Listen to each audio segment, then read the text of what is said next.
Fortunately, it is also a scenario that is repeated again and again in America. Woman shot dead in a courthouse ambush by her ex. She was almost free.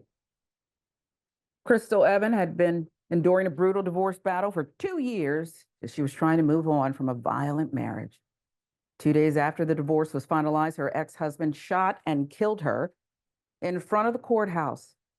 Now her daughter is searching for answers. Beautiful woman, so much life left to live. 2 days after the divorce was finalized, she was granted a permanent protective order. Her husband, Tom Mallory, opened fire on her in broad daylight as she sat in her vehicle in front of the Spalding County Courthouse after a hearing.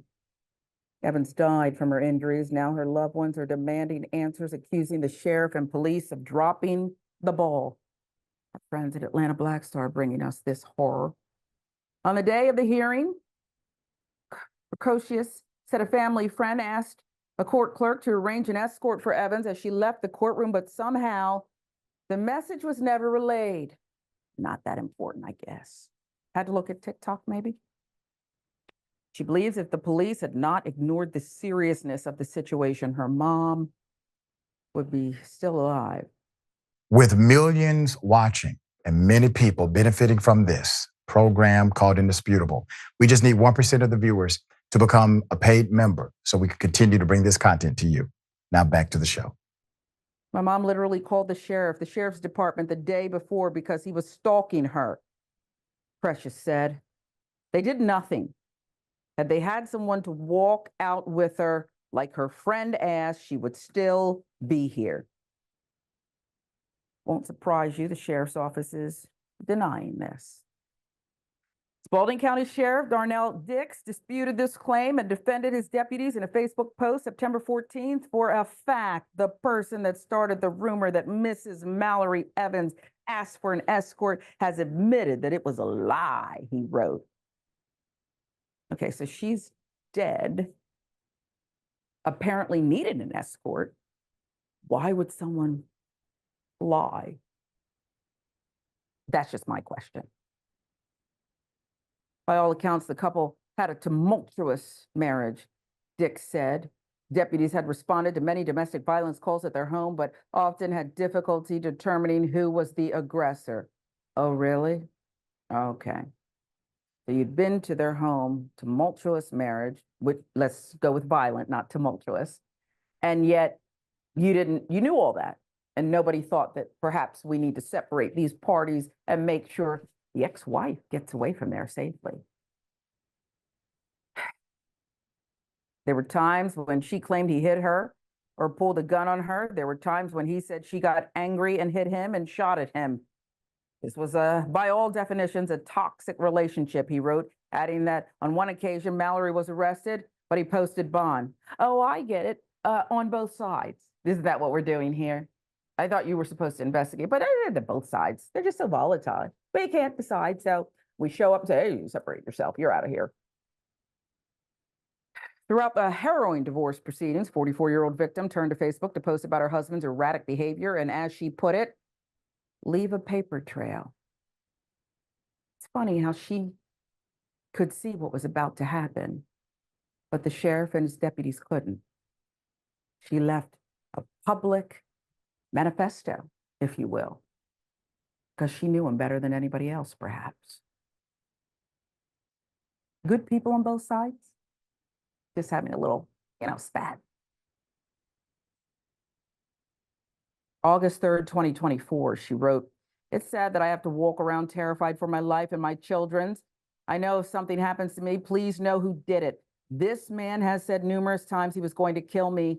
I am posting and trying to leave a paper trail. This man is extremely dangerous. A few weeks later, she posted a still from a Ring camera with the caption, Tom Mallory, stay away from us. You are a sick man. Leave us alone. This is sad. Please. Just begging. Leave us alone. More evidence. Nothing to see here, though, huh? Sheriff's deputies. It's a lie. Nobody asked for an escort. Why would she even have to ask? Duh.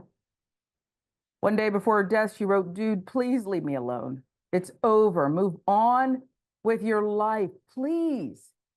respectfully, now this has me riled up, Jackson.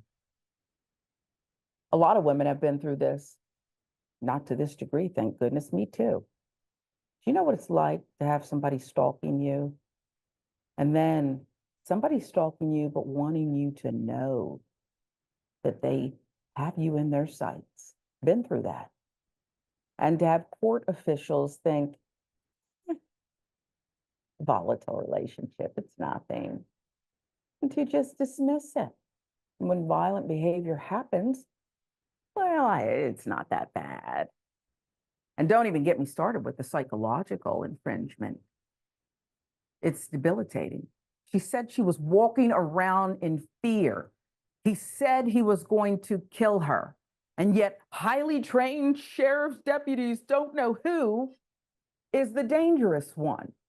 And when do you usually kill if you're this kind of diabolical, malignant, narcissistic idiot? When they finally break free of you. I'm disgusted by this. She should be here, Jackson. Yet another one who should be here.